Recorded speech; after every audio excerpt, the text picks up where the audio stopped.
কোটা সংস্কারের দাবিতে সকালে শিক্ষার্থীদের গণপদযাত্রা, দেবেন রাষ্ট্রপতির কাছে স্মারকলিপি। শাহবাগ থানায় হওয়া মামলা প্রত্যাহার না হলে কঠোর আন্দোলনের হুঁশিয়ারি। দেশে ক্রীড়া খাতের উন্নয়নে কাজ করছে সরকার। শেখ হাসিনা আন্তঃব্যাংক টুর্নামেন্টে প্রধানমন্ত্রী বললেন, খেলাধুলার মাধ্যমে গড়ে ওঠে প্রতিযোগিতার চর্চা। সীমান্ত রেখা থেকে দেশের অভ্যন্তরে 10 মাইল বিজিবির সম্পত্তি ঘোষণা সহ সংসদকে 4 পরামর্শ হাইকোর্টের। নিরাপত্তা নিশ্চিতে 8 কিলোমিটার জমি ফাঁকা ও সমান রাখার তাগিদ।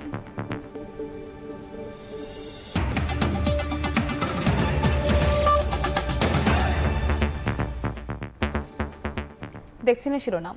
প্রবাসী সময়ের সঙ্গে আছি আমি কনক আজাদ। নিজেদের দাবিতে অনড় বৈষম্য বিরোধী ছাত্র আন্দোলন। বাংলা ব্লকের থেকে সরে এসে বেলা 11টায় গণপদযাত্রা এবং রাষ্ট্রপতি বরাবর স্মারকলিপি দেওয়ার কর্মসূচির ঘোষণা দিয়েছেন তারা। শনিবার সন্ধ্যায় ঢাকা বিশ্ববিদ্যালয়ে সংবাদ সম্মেলন করেন তারা। শাহবাগ থানায় হওয়া মামলাটি আগামী 24 ঘণ্টার মধ্যে প্রত্যাহার না করলে বৃহত্তর আন্দোলনে হুঁশিয়ারি তাদের। কোটা পুনর্বহালে হাইকোর্টের আদেশের উপর আপিল বিভাগ 4 সপ্তাহের স্থিত অবস্থা দিলেও কোটা সংস্কারের দাবিতে রাজপথে সরব আন্দোলনকারীরা। তাদের দাবি 13 দিন ধরে আন্দোলনের পরও নীতি নির্ধারকদের তরফ থেকে মেলেনি কোনো দৃশ্যমান অগ্রগতি। তাই এবার রাষ্ট্রপতি বরাবর স্মারকলিপি ও গণপদযাত্রা করবে আন্দোলনকারীরা।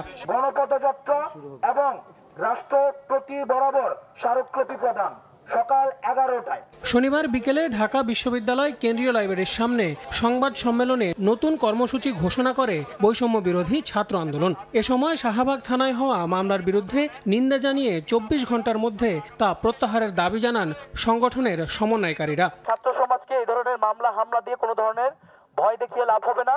আমরা আগামী 24 ঘণ্টার মধ্যে এই মামলা প্রত্যাহারের দাবি জানাচ্ছি। রকেট কর্মসূচিতে বিভিন্ন জায়গায় হামলার সাথে জড়িত ছিলেন তাদেরকে আগামী 24 ঘন্টার মধ্যে বিচারের আওতায় আনতে হবে।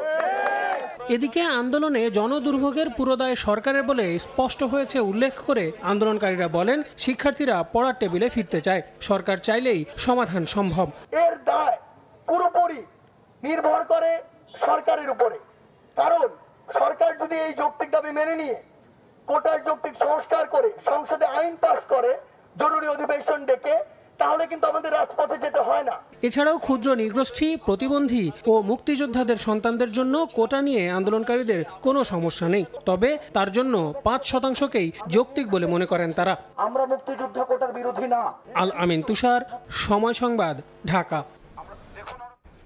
কোটা আন্দোলনকারীদের দাবি বারবার পরিবর্তন হচ্ছে কেন, এমন প্রশ্ন করে তথ্য প্রতিমন্ত্রী বলেছেন, আপিল বিভাগে রায়ের পর কোটা নিয়ে সরকারের কমিশন গঠনের সুযোগ নেই। তেজগাঁয়ে ঢাকা জেলা আওয়ামী লীগ কার্যালয়ে ব্রিফিংয়ে তিনি বলেন, মেধার মূল্যায়ন করতে হবে, পাশাপাশি পিছিয়ে পড়া জনগোষ্ঠীকেও অবমূল্যায়ন করা যাবে না।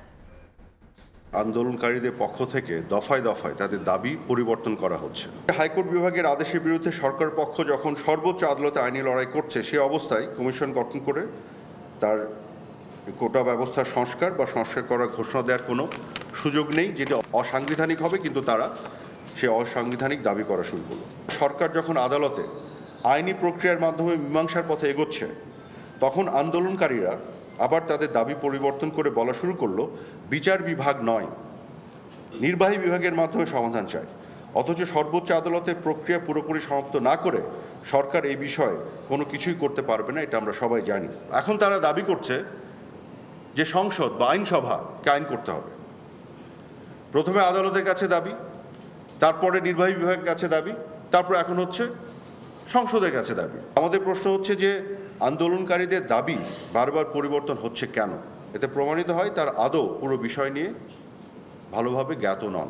যারা বারবার দাবি পরিবর্তন করে বিভ্রান্তি তৈরি করছে এবং এখনও আন্দোলন নামে জনদুর্ভোগ তৈরি করছে, আমি মনে করি তারা কোটা পদ্ধতি সংস্কার চায় না, তাদের অন্য কোনো দুরভিসন্ধি আছে। যে কথাটি বলা হচ্ছে কোটা না মেধা, ভাবটা এমন যে ঘরে বসে আছে কেউ, কোটায় তাকে এনে চাকরি দেওয়া হচ্ছে, তা কিন্তু নয়। সকলে আগে প্রিলিমিনারি পরীক্ষা দিচ্ছেন, উত্তীর্ণ হচ্ছেন, সেখান থেকে লিখিত দিচ্ছেন, উত্তীর্ণ হচ্ছেন, ভাইবা দিচ্ছেন, পাশ করছেন। তারপরে যখন ওই 2.27% সবচেয়ে মেধাবী যারা, কাজেই কোটার যে অ্যাপ্লিকেশন বা যেটার যে বিবেচনা করে যে কার্যকর করা হয়, সেটাও কিন্তু মেধাবীদের থেকেই করা হচ্ছে। আপনারা যেটি চাচ্ছেন তার সাথে সরকারের অবস্থান সংগতিপূর্ণ, কিন্তু আমার ধারণা কিছু মানুষ হয়তো এখানে সাধারণ ছাত্রছাত্রীদের এই আবেগটাকে ব্যবহার করে তাদেরকে বিভ্রান্ত করার অপচেষ্টা নিচ্ছে। কোটা আন্দোলনকারীদের অনেক দাবি ও বক্তব্য সংবিধান পরিপন্থী এবং রাষ্ট্র পরিচালনার মূলনীতি বিরোধী বলে মন্তব্য করেছেন আওয়ামী লীগের সাধারণ সম্পাদক ওবায়দুল কাদের। আলাদা সংবাদ সম্মেলনে ছাত্রলীগ নেতাদের দাবি, কোটা আন্দোলনকে রাজনৈতিক আন্দোলনে পরিণত করার চেষ্টা করছে বিএনপি জামায়াত।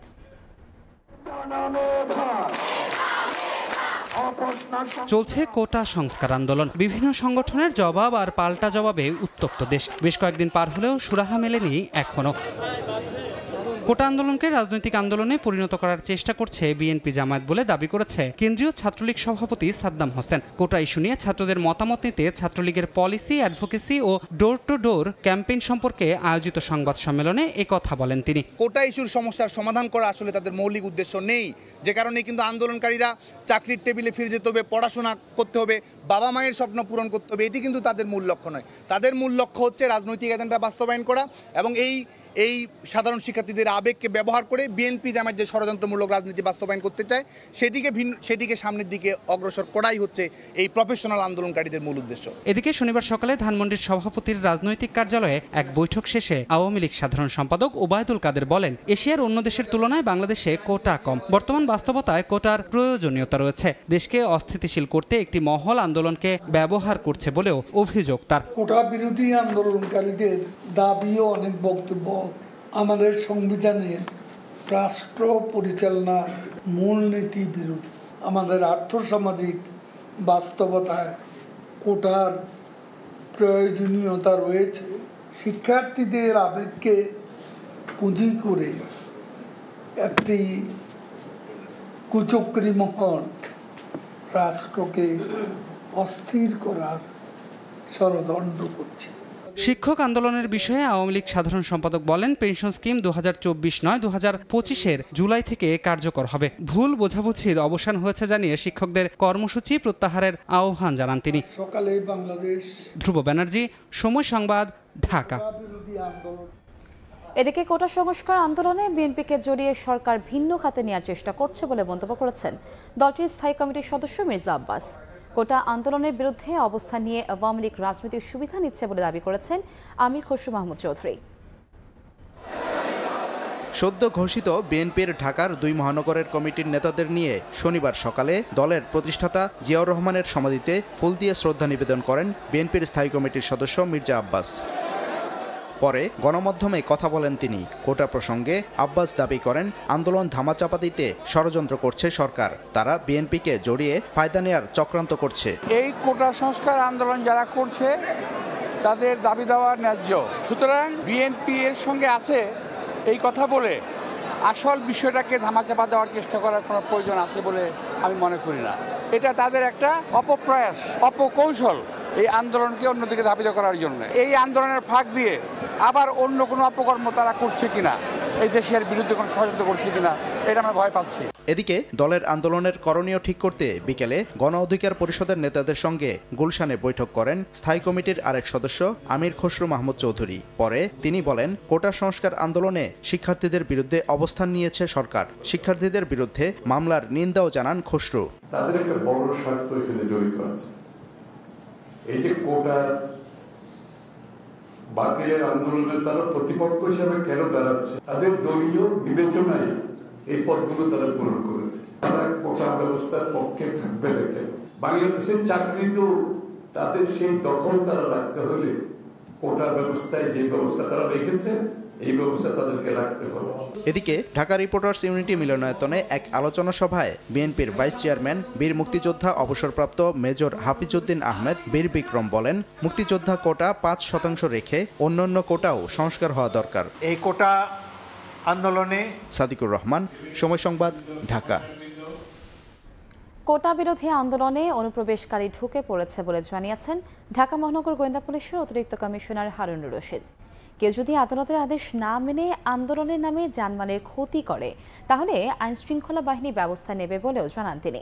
এদিকে কোটা বিরোধী আন্দোলন থেকে পুলিশের গাড়ি ভাঙচুর, পুলিশ সদস্যের ওপর হামলা এবং মারধরের ঘটনায় অজ্ঞাত আসামিদের বিরুদ্ধে মামলা করেছে পুলিশ। খেলাধুলার মাধ্যমে প্রতিযোগিতার চর্চা গড়ে ওঠে জানিয়ে প্রধানমন্ত্রী শেখ হাসিনা বলেছেন, দেশব্যাপী ক্রীড়া খাতের উন্নয়নে কাজ করছে সরকার, যেন নতুন প্রজন্ম নিজেদের যুগোপযোগী করে গড়ে তুলতে পারে। শনিবার বিকেলে বাংলাদেশ আর্মি স্টেডিয়ামে শেখ হাসিনা আন্তঃব্যাংক টুর্নামেন্ট 2024-এর সমাপনী অনুষ্ঠানে বক্তব্য দেন প্রধানমন্ত্রী। বলেন, অপ্রতিরোধ গতিধারা বজায় রেখে এগিয়ে যেতে হবে সামনে।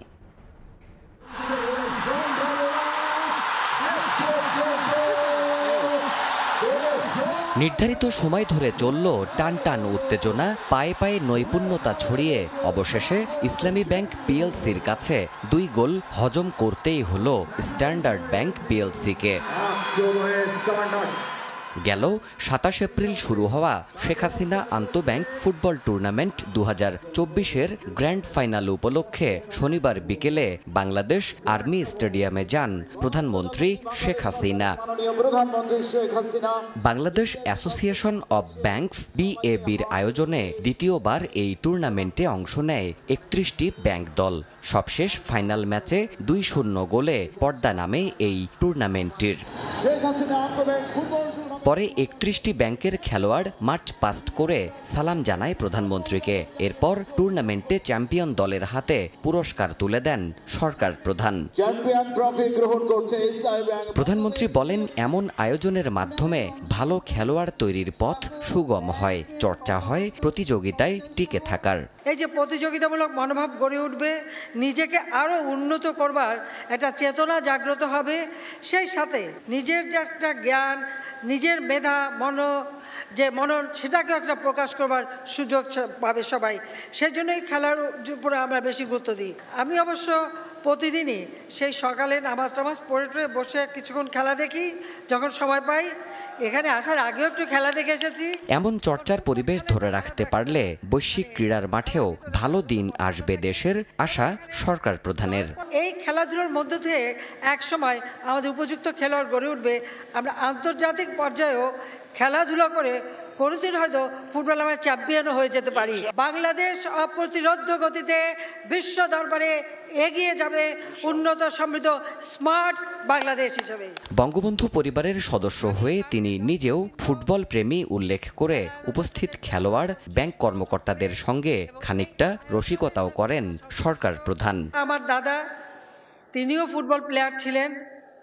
আমার বাবা জাতির পিতা বঙ্গবন্ধু শেখ মুজিবুর রহমানও ফুটবল প্লেয়ার ছিলেন।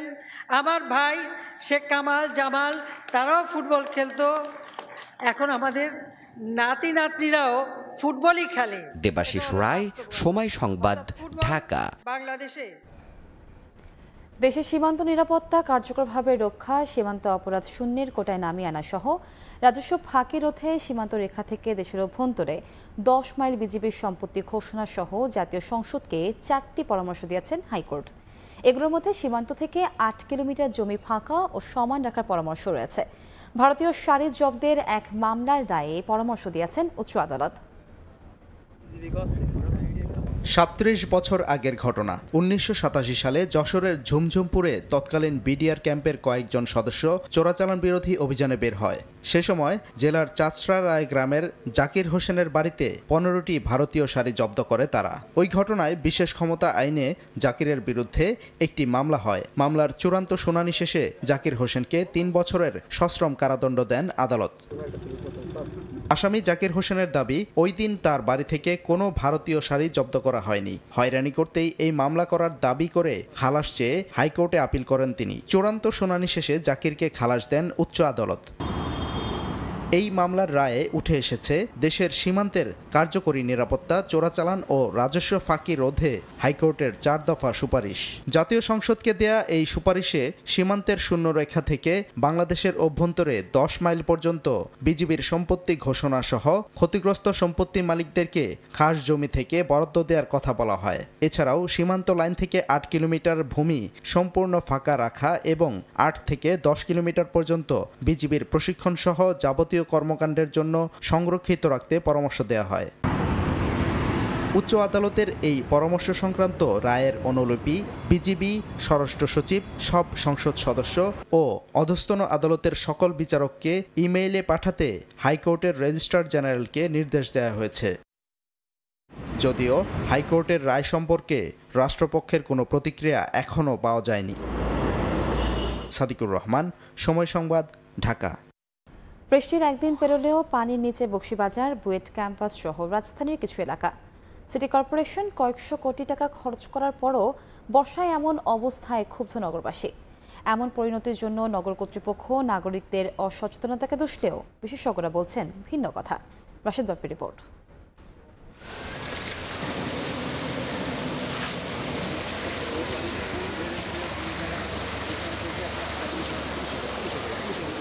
কোনো পাহাড়ি ঢল নয় উজান থেকে নেমে আসা প্রতিবেশী দেশের উপচে পড়া নদীর পানির চাপ। তবুও 24 ঘন্টারও বেশি সময় ধরে জলমগ্ন অবরুদ্ধ এক অবস্থা।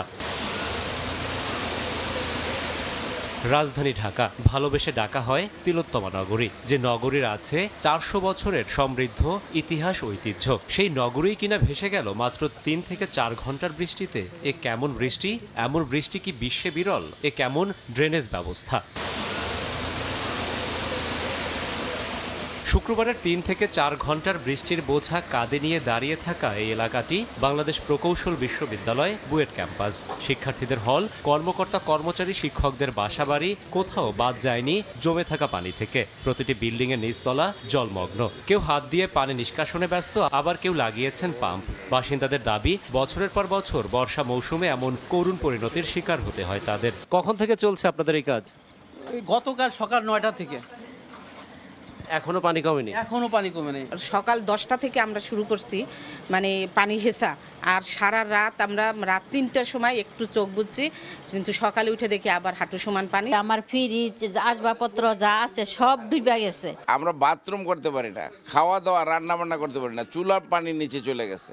বৃষ্টির পানি ঘরে ঢুকে কেড়ে নিয়েছে বাসিন্দাদের থাকা খাওয়া, এমনকি টয়লেটে যাওয়ার সুবিধাটুকুও। শুধু বুয়েট ক্যাম্পাসে নয়, বকশীবাজার, পলাশী সহ এখনো পানিবন্দী দক্ষিণ সিটির অনেক এলাকা। বৃষ্টি হয়েছে কালকে, এখন পর্যন্ত পানি আছে, তাহলে আমি কোন দেশে আছি? পানি এরকম 24 ঘন্টা 26 ঘন্টা আটকায় থাকবে, এটা তো মানুষের জীবন হতে পারে না। জাতীয় লাইন করে কাম হইব না, ওই নদী ভরা পানি যাইব কোন দাপ। আমার তো মনে হয় যে এটা মেয়র মহোদয় এ বিষয়ে কোনো কর্ণপাত করেন না। এমন পরিণতির জন্য নগর কর্তৃপক্ষ নাগরিকদের অসচেতনতাকে দুষলেও বিশেষজ্ঞরা বলছেন, রাজধানীতে ড্রেনেজ ব্যবস্থার উন্নয়নে কোটি কোটি টাকা খরচ করলেও বিভিন্ন সংস্থার মধ্যে রয়েছে সমন্বয়ের অভাব। ন্যাচারাল সলিউশনটা more sustainable than engineering solutions. Drainage সিস্টেমটাকে ইমপ্রুভ করতে হবে এবং খালগুলিকে পুনরুদ্ধার করতে হবে, যাতে আমার যেই পানিগুলি পড়ছে সেগুলি যাতে শেষ মাথায় গিয়ে ওখানে রিলিজড হতে পারে। রাজধানীতে শুক্রবার বৃষ্টিপাত হয় মৌসুমের সর্বোচ্চ 130 মিলিমিটার। 1061 কোটি 59 লাখ টাকা আদায় করে রাজস্ব আদায়ে মাইল ফলক সৃষ্টি করা ঢাকা দক্ষিণ সিটি কর্পোরেশনের নাগরিকদের বর্তমান হাল এটি। মাত্র 3 থেকে 4 ঘন্টার বৃষ্টিতে 24 ঘন্টারও বেশি সময় ধরে জলমগ্ন থাকা এই নাগরিকদের প্রশ্ন, রাজস্ব আদায় নাকি নাগরিক সেবা, কোনটিকে বেশি প্রাধান্য দেন নগর কর্তৃপক্ষ? রাশেদ বাপ্পি, সময় সংবাদ, ঢাকা। বাজার নিয়ন্ত্রণে ব্যর্থ হয়ে আলু পেঁয়াজ আমদানির অনুমতি বাণিজ্য মন্ত্রণালয়ের। শনিবার দুপুরে রাজধানীর টিসিবি ভবনে এক অনুষ্ঠানে অংশ নিয়ে যে কোনো দেশ থেকেই পণ্যের আমদানি অনুমোদন দেওয়ার কথা জানান বাণিজ্য প্রতিমন্ত্রী। আলু উৎপাদনের উদ্বৃত্তের হিসাব কৃষি মন্ত্রণালয় দিলেও বাজার নিয়ন্ত্রণে হিমশিম খেতে হচ্ছে বাণিজ্য মন্ত্রণালয়কে। ভরা থেকে খরা, বছরব্যাপী চড়ে থাকছে পণ্যটির দাম। আলুর বাজার হাই বাজার, আরো দাম বাড়তেছে। দাম থেকে দামে বিক্রমপুরে আনছি, আইনা ব্যস্ত পারতাছি না। দামটা খাইবো, সুন্দরটা খাইবো, কিন্তু দেখতে খারাপটা খাইবো না। খাদ্যদ্রব্য যে জিনিসটা, প্রত্যেকটা জিনিসটা আমরা কিনতে খুব হিমশিম খাচ্ছি। একই অবস্থা পেঁয়াজের বাজারেও। উৎসব পার্বণের চাহিদা বৃদ্ধি কিংবা বৃষ্টি, বন্যা যেন পান থেকে চুন খসলেই দাম বৃদ্ধির খেলায় মেতে ওঠেন বিভিন্ন শ্রেণীর ব্যবসায়ীরা। এখন 105, 110 এরকম হয়ে গেছে। পেঁয়াজের দামটা অস্থির হয়ে গেছে। সাধারণ মানুষ তো বাঁচতে পারে না ভাই, এত কিছু দাম হইলে। বাধ্য হয়ে দুই পণ্যের বাজার নিয়ন্ত্রণে আবারও আমদানির দ্বার উন্মুক্ত করার তথ্য জানালো বাণিজ্য মন্ত্রণালয়। কৃষি সচিবের সাথে যোগাযোগ করে এই মুহূর্তে আমরা আলু পেঁয়াজের জন্য আইপি ওপেন করে দেওয়া হয়েছে। এটা কৃষি মন্ত্রণালয় থেকে বন্ধ ছিল। শনিবার দুপুরে রাজধানীর টিসিবি ভবনে আয়োজিত এক অনুষ্ঠানে বাণিজ্য প্রতিমন্ত্রী জানান, নিজেদের পছন্দ মতো যে কোনো দেশ থেকে আমদানি করতে পারবেন ব্যবসায়ীরা। এটা আমরা ওপেন করে দিলাম, যারা আমদানিকারক আছেন তারা চাইলেই আমরা তাদেরকে অনুমতি দিব। আলু এবং পেঁয়াজ তারা ইচ্ছা করলে যে কোনো দেশ থেকে নিয়ে আসতে পারবে। বাজার সংশ্লিষ্টরা বলছেন, বিশ্ববাজারে এই দুই পণ্যের তুলনা তুলনামূলক চাহিদা বেশি থাকার পাশাপাশি শুল্ক করের হিসেব কষে আমদানিকারকরা কতটা আগ্রহী হবেন সেটাই এখন দেখার বিষয়। সাইফুল ইসলাম, সময় সংবাদ, ঢাকা। বিদেশি প্রতিষ্ঠানের কাছে জায়গা ভাড়া দিয়ে চলতি বছরেই বাংলাদেশের রিজার্ভে 4 থেকে 6 বিলিয়ন ডলার যোগান দেওয়ার পরিকল্পনা নিয়েছে চট্টগ্রাম বন্দর। ডলার সংকটের মুখে রিজার্ভ বাড়াতে বন্দর ও বে টার্মিনালে বিনিয়োগে আগ্রহী দেশ এবং প্রতিষ্ঠানগুলোর সঙ্গে এরই মধ্যে চুক্তি সম্পূর্ণ করার তোড়জোড় শুরু হয়ে গেছে। এদিকে মাতারবাড়ি বন্দরে স্বতন্ত্র ইকোনমিক জোন গড়ে তোলার আগ্রহ দেখিয়েছেন জাপানি প্রতিষ্ঠান। সাক্ষর টিপুর ক্যামেরায় বিস্তারিত জানাচ্ছেন কমল দে। চলতি অর্থ বছরের প্রথম মাসেই চট্টগ্রাম বন্দরের মাধ্যমে 1 বিলিয়ন মার্কিন ডলারের বেশি যুক্ত হয়েছে বাংলাদেশের রিজার্ভে। এর মধ্যে রয়েছে পতেঙ্গা কন্টেইনার টার্মিনাল ব্যবহারের জন্য সৌদি আরবের প্রতিষ্ঠান রেড সি গেটওয়ের 650 মিলিয়ন মার্কিন ডলার এবং বে টার্মিনালের চ্যানেল খননের ঋণ সহায়তা হিসেবে বিশ্বব্যাংকের 650 মিলিয়ন মার্কিন ডলার। এছাড়া চলতি বছরেই আবুধাবি পোর্ট অথরিটির 1.5 বিলিয়ন, সে সঙ্গে সিঙ্গাপুর পোর্ট অথরিটির 1 বিলিয়ন ডলার বাংলাদেশের রিজার্ভে যোগ হতে যাচ্ছে বলে জানিয়েছেন চট্টগ্রাম বন্দর চেয়ারম্যান। আবুধাবি পোর্ট গ্রুপ এবং পিএসএস সিঙ্গাপুরের মাধ্যমে অ্যানাদার হয়তো আমরা 2 থেকে 2.5 বিলিয়ন ডলার আমরা এই বছর বিনিয়োগে আনতে পারবো। নগরীর পতেঙ্গা বে টার্মিনালে Singapore port authority, Abu Dhabi port authority এবং ডিপি ওয়ার্ল্ড বিনিয়োগ করবে তা অনেকটা নিশ্চিত। সে সাথে লালদিয়ার চর এলাকায় বিনিয়োগে আগ্রহ দেখিয়েছে ডেনমার্কের প্রতিষ্ঠান মার্সলাইন। মন্দার কবলে পড়ে অনেকটা স্থবির হয়ে আছে বিশ্ব বাণিজ্য। তার জেরে ডলার সংকটে ঢুকছে বাংলাদেশের রিজার্ভ। সে রিজার্ভ বাড়াতে ভিন্ন কৌশল নিয়েছে চট্টগ্রাম বন্দর কর্তৃপক্ষ। বন্দরের নিজস্ব জায়গা বিদেশি বিনিয়োগকারীদের কাছে ভাড়া দিয়ে আনতে চায় বিলিয়ন ডলার। তবে তা যেন পরিকল্পনা মাফিক এবং সুদূর প্রসারী হয় সেই মত ব্যবসায়ীদের। বন্দরের অপব্যবহৃত জায়গাগুলি বিভিন্নভাবে ভাড়া দিয়ে বৈদেশিক মুদ্রা আনার জন্য অথবা এগুলিকে ব্যবহার উপযোগী করার জন্য, অর্থনৈতিক কর্মকাণ্ড বাড়ানোর জন্য, সেটাকে অবশ্যই আমরা স্বাগত জানাই। শুধু চট্টগ্রাম বন্দর কিংবা বে টার্মিনাল নয়, কক্সবাজারের মহেশখালীর মাতারবাড়ি গভীর সমুদ্র বন্দরের কাছে স্বতন্ত্র একটি ইকোনমিক জোন গড়ে তোলার আগ্রহ দেখিয়েছে জাপানি সংস্থা জেটকো। মাতারবাড়ি যে পোর্টটা আছে তার পাশে যদি একটা ইকোনমিক জোন তৈরি করা হয়, বিদেশি ইনভেস্টরদেরকে আমরা ওয়েলকাম করতে পারবো এবং সেখানে যদি ইন্ডাস্ট্রি করা হয় সেখান থেকে এক্সপোর্ট ইম্পোর্ট দুটোই সহজ হবে। বর্তমানে বাংলাদেশ কেন্দ্রিক অন্তত 3 লাখ কোটি টাকার পণ্য চট্টগ্রাম বন্দর দিয়ে আমদানি ও রপ্তানি হচ্ছে, যা থেকে সরকারের রাজস্ব আসছে প্রায় 70,000 কোটি টাকা। কমল দে, সময় সংবাদ, চট্টগ্রাম। টিসিবি ডিলারশিপ হালনাগাদ করার জন্য ডিও আনতে সংসদ সদস্যের অফিসে গিয়ে হেনস্থার শিকার হতে হচ্ছে। ডিলারদের এমন দাবি আমলে নিয়ে বাণিজ্য প্রতিমন্ত্রী জানালেন, দলীয় বিচারে ডিও লেটার দেওয়ার চেষ্টা করা হলে প্রশাসনের মাধ্যমে তা মোকাবেলা করা হবে। তার আশ্বাস, রাজনৈতিক বিচারে নয়, ডিলারশিপ দেওয়া হবে ব্যবসায়িক ভাবমূর্তি বিবেচনায়।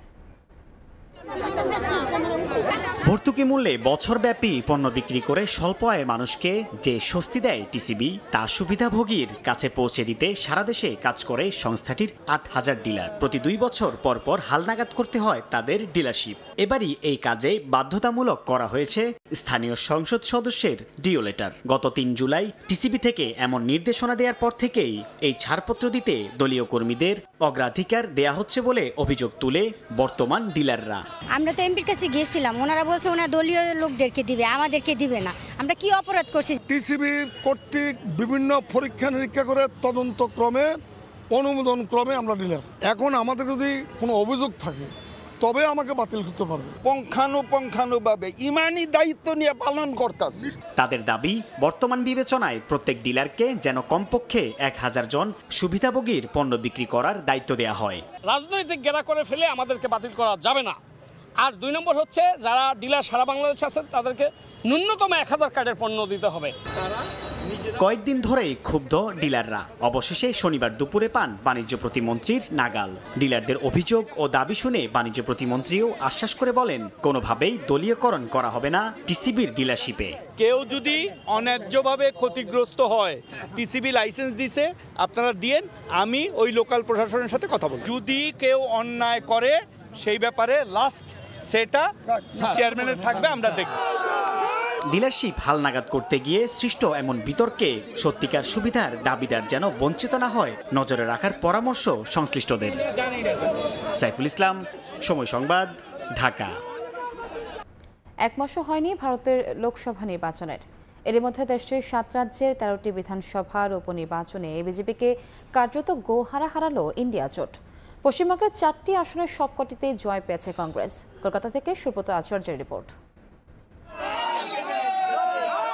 দুপুরের আগেই ফলাফলের ছবিটা স্পষ্ট হতেই তৃণমূল সমর্থকরা সবুজ আবির নিয়ে একে অপরের মুখ রাঙাতে শুরু করেন। 42-এ 29 আসন পেয়ে এমনিতেই পশ্চিমবঙ্গে আত্মবিশ্বাসী এই দল। এর ওপর বিজেপির দখলে থাকা 21-এর বিধানসভার 3 আসন ছিনিয়ে নেয়ার উল্লাসই ছিল এদিনের এই আনন্দের বহিঃপ্রকাশ।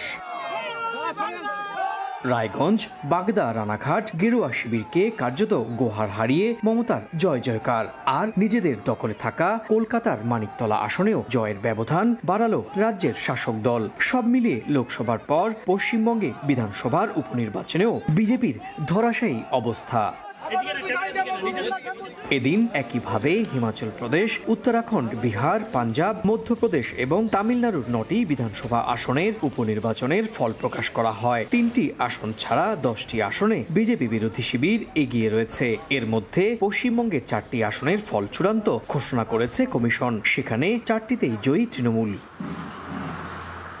লোকসভা নির্বাচনে বিধায়করা প্রার্থী হওয়ার ফলে এই আসনগুলো খালি হয়ে যায়।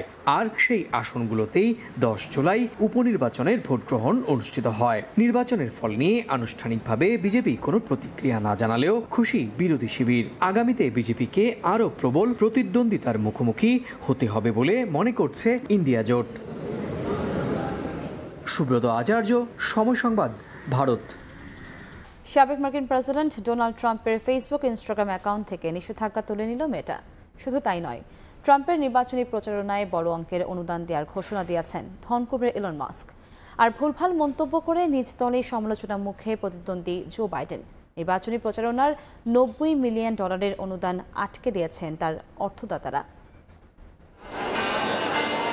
যুক্তরাষ্ট্রের প্রেসিডেন্ট নির্বাচন যতই ঘনিয়ে আসছে, বল ততই নিজের কোর্টে নিচ্ছেন রিপাবলিকান প্রার্থী ডোনাল্ড ট্রাম্প। এক কথায় ট্রাম্পের বৃহস্পতি তুঙ্গে। আগামী সপ্তাহে রিপাবলিকান পার্টির ন্যাশনাল কনভেনশনে দলটির চূড়ান্ত প্রার্থী ঘোষণা করা হবে ট্রাম্পকে। এটা এখন একরকম চূড়ান্তই। নির্বাচনী মাঠে ফুরফুরে মেজাজে থাকা ট্রাম্প আবারও দাপিয়ে বেড়াবেন সামাজিক যোগাযোগ মাধ্যম। দীর্ঘ 2 বছর নিষেধাজ্ঞার পর ট্রাম্পের ফেসবুক ও ইনস্টাগ্রাম অ্যাকাউন্ট ফিরিয়ে দিল মেটা। রাজনৈতিক মত প্রকাশের স্বাধীনতা নিশ্চিত করতেই এই সিদ্ধান্ত বলে জানিয়েছে মেটা কর্তৃপক্ষ। যুক্তরাষ্ট্রের প্রথম সাবেক প্রেসিডেন্ট হিসেবে মেটার প্ল্যাটফর্মে কমিউনিটি স্ট্যান্ডার্ড ভঙ্গের অভিযোগে অভিযুক্ত হয়েছিলেন তিনি। ওয়াশিংটন ডিসির ক্যাপিটল হিলে হামলা ভাঙচুরে উস্কানি দেওয়ার অভিযোগে তার অ্যাকাউন্টে নিষেধাজ্ঞা দিয়েছিল প্রতিষ্ঠানটি। পরে তিনি নিজের সামাজিক মাধ্যম ট্রুথ সোশ্যালে মত প্রকাশ করতে থাকেন। মেটার নিষেধাজ্ঞা তুলে নেওয়ার সুখবরের মধ্যেই ট্রাম্পকে সাহায্যের হাত বাড়িয়ে দিলেন আরেক ধনকুবের ইলন মাস্ক। একসময় ট্রাম্পের কট্টর এই সমালোচক ঠিক কত অর্থ দিচ্ছেন তা এখনো স্পষ্ট নয়। তবে মার্কিন সংবাদ মাধ্যম বলছে, ট্রাম্পকে নির্বাচনে জেতাতে কাজ করা প্রতিষ্ঠানগুলোর একটি আমেরিকা পিএসসিকে বিশ্বের শীর্ষ এই ধনী অনুদান দিচ্ছেন।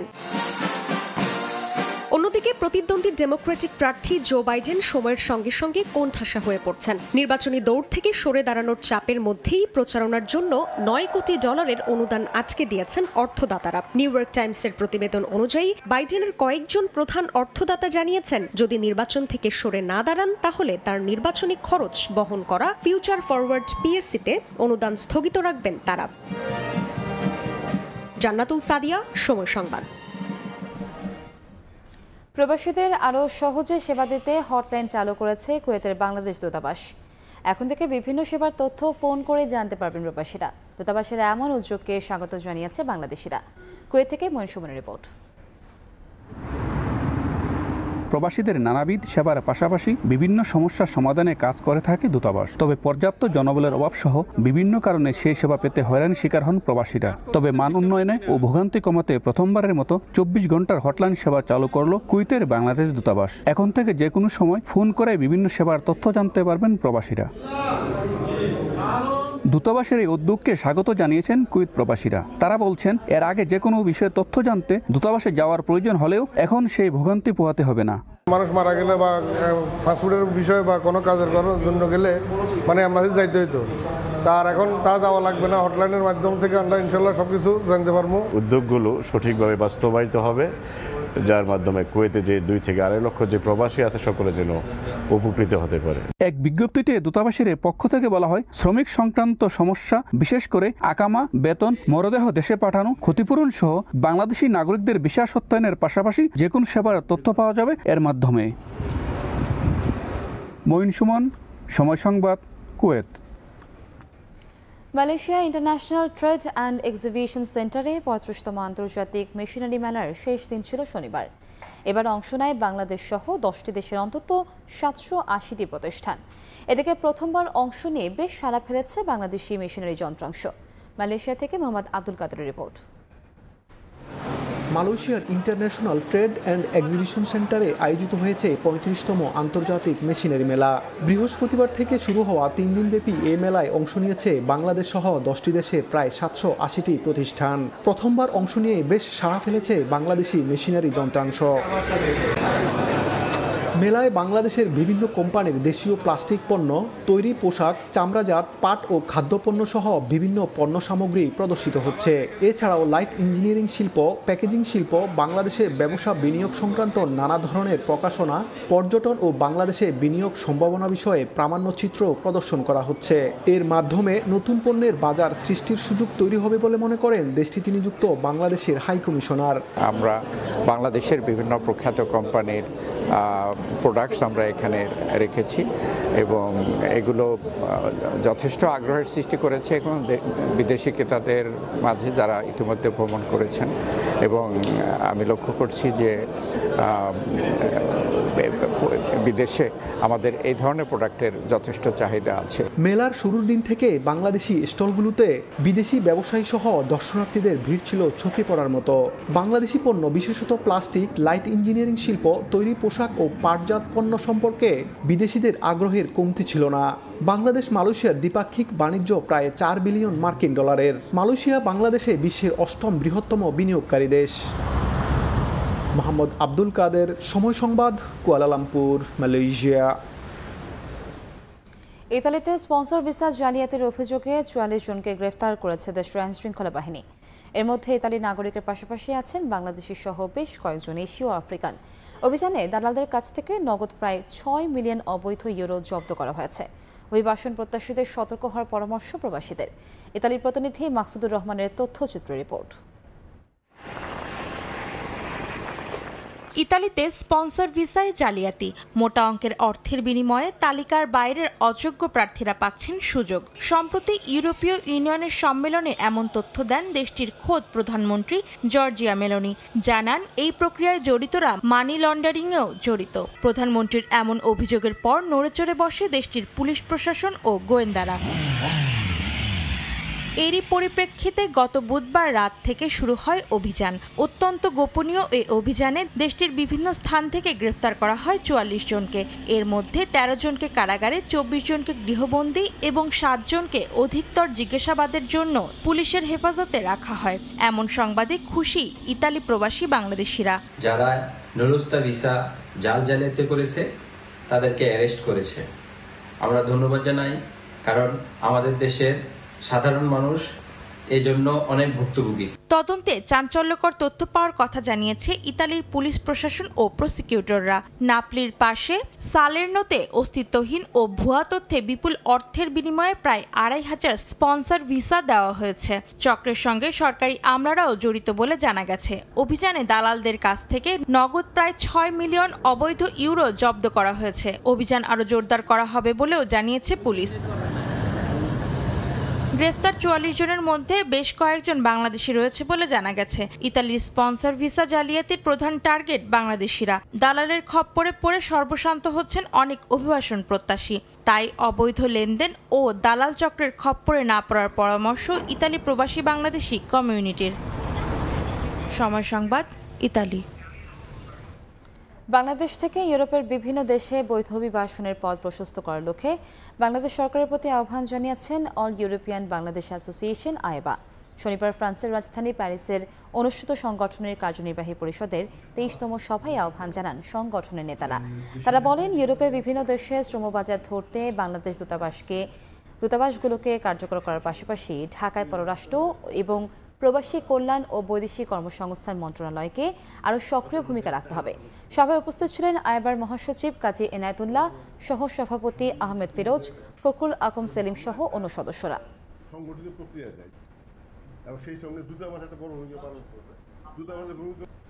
স্কোয়াড নির্বাচন বিতর্ককে সঙ্গী করেই 37 দিনের লম্বা সফরে অস্ট্রেলিয়া গেল বিসিবির এইচপি ইউনিট, যেখানে 3 ফরম্যাট খেলবে কমপক্ষে 10 ম্যাচ। জাতীয় দলের পাইপলাইনের ক্রিকেটারদের ভবিষ্যতের জন্য প্রস্তুত করার লক্ষ্যেই বোর্ডের বিবেচনায় আছে তাসমান সাগর পাড়ে 2027 সালের সফরও। দেশের কন্ডিশনে খেলে স্কিলের উন্নতি আর জাতীয় দলের জন্য নিজেদের প্রস্তুত করার লক্ষ্য ক্রিকেটারদের। হোম অফ ক্রিকেটের একাডেমিতে সকাল সকাল সাজ রব। আরিফুল রিপনদের ছোট চোখে আগামীর স্বপ্ন, এক ভিন্ন রোমাঞ্চের অপেক্ষা। ধরতে হবে তাসমানিয়ার বিমান, ঢাকা থেকে ব্যাংকক হয়ে সিডনি, এরপরে ডারউইন। লম্বা ভ্রমণ, সেজন্যই এত ব্যস্ততা। 19 বছর আগে টেস্ট খেলতে সবশেষ এবং একবারই অস্ট্রেলিয়া সফর করেছিল বাংলাদেশ দল। সাদা পোশাকের যে গেরো এখনো খুলতে পারেনি সাকিব রিয়াদরা, সে মৌকাই পাচ্ছেন বিসিবির এইচপি ইউনিটের ক্রিকেটাররা। পাকিস্তান শাহিনসের বিপক্ষে দুটো 4 দিনের ম্যাচ ছাড়াও পূর্ণাঙ্গ এই সিরিজে আছে ওয়ানডে আর টি20। যদিও রঙিন পোশাকের দল যাবে আরও পরে। প্রথম ধাপে ক্রিকেটার ও কোচিং স্টাফ নিয়ে সংখ্যাটা 24। এইচপির এই দলে আফিফ, সাদমান, তামিম, দীপুদের থাকা নিয়ে প্রশ্ন আছে বিস্তর। তবে ব্যস্ত বছরে নিজেদের প্রস্তুতিতে চোখ ক্রিকেটার কিংবা ম্যানেজমেন্টের। অস্ট্রেলিয়া মানে নামটা প্রথমে যখন আমরা চিন্তা করি তখনই মনে হয় চ্যাম্পিয়ন, কারণ এরা ওয়ার্ল্ডের চ্যাম্পিয়ন টিম, এটা বলার কোনো অপেক্ষা রাখে না। তো সেই জায়গা থেকে এই ধরনের দলের সঙ্গে খেলা বা এই ধরনের দলের প্লেয়ারদের সঙ্গে খেলা, পাশাপাশি ওই কন্ডিশনে খেলা, এই প্রতিটা জায়গা থেকে আমার মনে হয় যে এটা বেশ ভালো একটা এক্সপিরিয়েন্স, যেটা আমাদের প্লেয়াররা গেদার করতে যাচ্ছে। ভালো ক্রিকেট খেলা, নেশাটা দিয়ে খেলা, আর ওইখানে তো প্রথমবার যাচ্ছি, তো ওটা যতটা পারে এক্সপিরিয়েন্স গেদার করা। অস্ট্রেলিয়ার পেস অ্যান্ড বাউন্সিং উইকেট সিমারদের জন্য স্বর্গরাজ্য। বাংলাদেশের মন্থর উইকেটে খেলে অভ্যস্ত পেসারদের জন্য যা বড় সুযোগ 2027 সালে অস্ট্রেলিয়া সফরের আগে অভিজ্ঞতা অর্জনের। গিয়ে দেখি কন্ডিশনটা কি, উইকেটে যদি হেল্প থাকে তো আমরা ওই রকম কন্ডিশন অনুযায়ী চেষ্টা করবো ইনশাআল্লাহ ভালো করার। ডেফিনেটলি ওইখানে গেলে প্লেয়াররা ম্যাচ খেলে বোঝা যাবে যে তারা কতটুকু মানে পিছায়া বা কতটুকু আগানো, ওইভাবে আমরা আসলে কাজ করবো নেক্সট আর কি। 19 আর 26 জুলাই দুটো 4 দিনের ম্যাচ। 1 আর 6 আগস্ট নর্দার্ন টেরিটরি আর পাকিস্তান শাহিনসের বিপক্ষে খেলবে ওয়ানডে ক্রিকেট। এরপরে শুরু 7 দলের টি20 সিরিজ, যেখানে কমপক্ষে 6টা ম্যাচ খেলবে বিসিবির এইচপি ইউনিট। সেমি আর ফাইনাল খেলতে পারলে যে সংখ্যাটা বাড়বে আরও। মাহবুব রিমন, সময় সংবাদ, ঢাকা। ইউরো ও কোপার হাই ভোল্টেজ ফাইনাল দেখার অপেক্ষায় ফুটবল বিশ্ব। সামর্থ্য সমীকরণ অভিজ্ঞতায় আর্জেন্টিনা এগিয়ে থাকলেও দীর্ঘ 23 বছর পর ফাইনালে আসা কলম্বিয়ার সুযোগ বেশি দেখছেন দেশের ফুটবল সংশ্লিষ্টরা। আর পুরো আসরে ধারাবাহিকভাবে ভালো পারফরমেন্স করায় ইংল্যান্ড স্পেন ফাইনালে লা রোহাদেরই ফেভারিট মানছেন সবাই।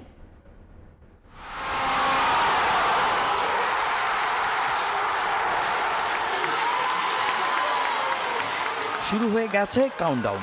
ইউরো কোপায় বুঁদ হওয়ার অপেক্ষায় ফুটবল বিশ্ব। লাতিন আমেরিকায় ফুটবলের শ্রেষ্ঠত্বের লড়াইয়ে কেউ এগিয়ে রাখছে আর্জেন্টিনাকে, আবার চমক দেখানো কলম্বিয়াও আছে অনেকের ফেভারিটের তালিকায়। তার আগে ইউরো ফাইনালে আগুনে উত্তাপ ইংল্যান্ড স্পেন ম্যাচ ঘিরে।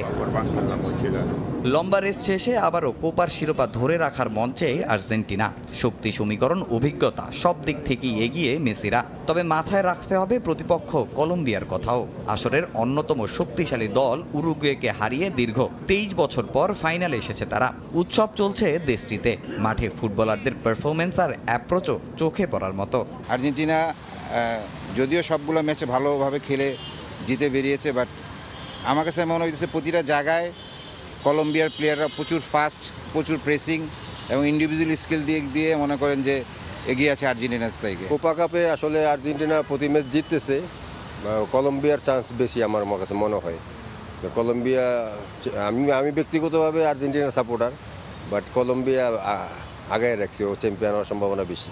রোমাঞ্চকর ফাইনাল অপেক্ষা করছে ইউরো চ্যাম্পিয়নশিপও। স্পেনের প্রতিপক্ষ ইংল্যান্ড।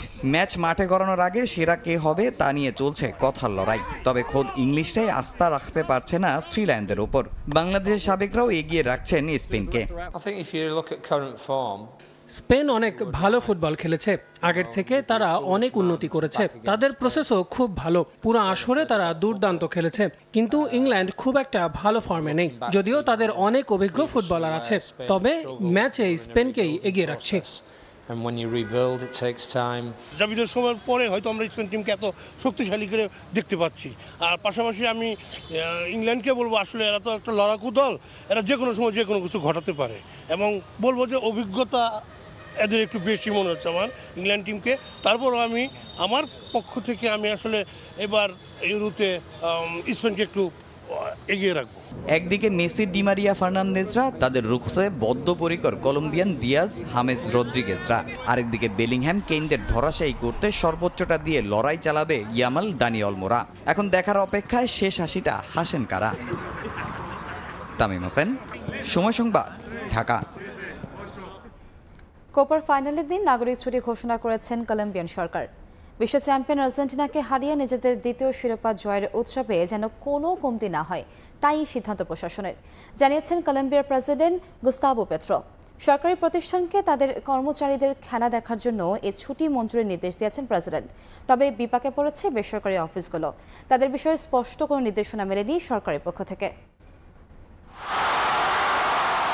2001 এরপর 23 বছরের অপেক্ষা। সে তো আর যেন তেনভাবে উদযাপন করলে হবে না। এ উদযাপনে থাকতে হবে ভিন্নতা, যা তাদের আলাদা করবে সবার চেয়ে। তবে সোমবারের ফাইনালে জিতে গেলে এমনিতেও কলম্বিয়ানদের সবার সঙ্গে মেলানোর উপায় থাকবে না। তারা তো তখন হবেন চ্যাম্পিয়ন, তাও যাকে তাকে নয়, স্বয়ং বিশ্ব চ্যাম্পিয়নদের হারিয়ে পেতে হবে এই খেতাব।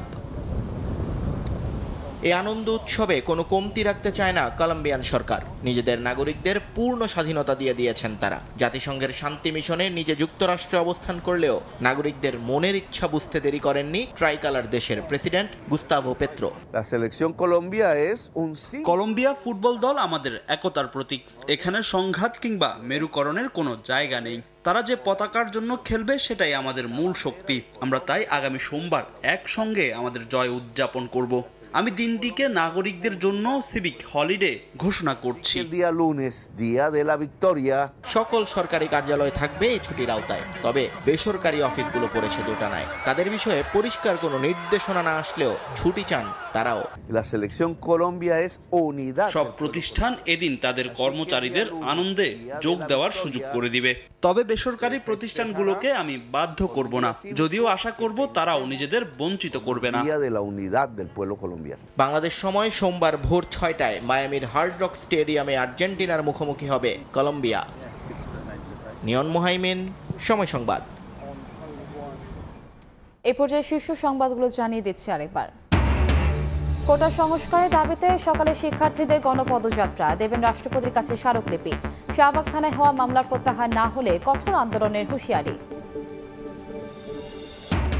এবং সীমান্ত রেখা থেকে দেশের অভ্যন্তরে 10 মাইল বিজিবির সম্পত্তি ঘোষণা সহ সংসদকে 4 পরামর্শ হাইকোর্টের। নিরাপত্তা নিশ্চিতে 8 কিলোমিটার জমি ফাঁকা ও সমান রাখার তাগিদ।